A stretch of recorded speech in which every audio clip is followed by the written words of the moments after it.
Number 47. A theater review matters. It is inherently a professional, analytical response and assessment of the show. It is an anchor in a sea of millions of bytes of information.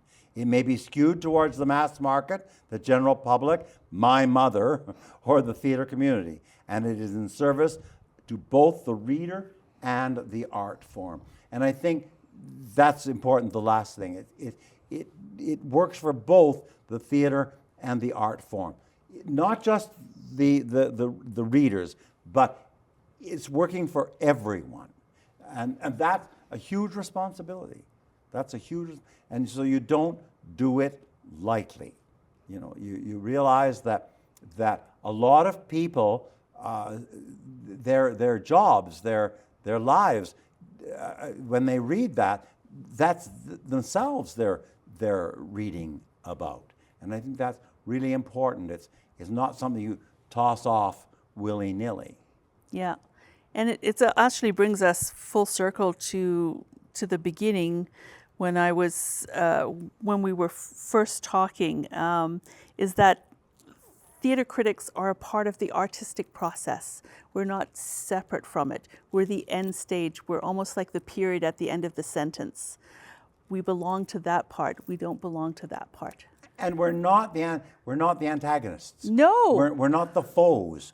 We're part of the process. Yes, absolutely. And if they see us as foes, if they, and there were theater critics in New York who could close a show in a weekend, and they were the foes of theater. And theaters were they were so condescending to those reviewers. Reviewers should never hold that kind of a threat, that kind of power. They should never have that kind of power, that they can close a show. They can be detrimental to a show. As all of this is pointing out, it's analyzing what is on that stage.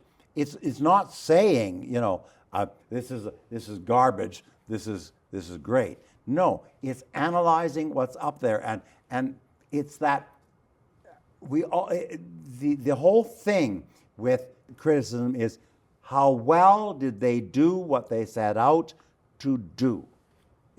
You have to review a farce the same way you review a great drama, because they chose that, and so they are trying to do the best they can. It's not an inferior, and yet a lot of people think of that. I hate it when people say dinner theater is the lowest on the totem. No, it's not. Good dinner theater is as good as any other piece of theater, and we've seen that at Stage West, and we've seen that out at Rosebud. That some of what they offer is way better than the professional theater, is the others. Yes.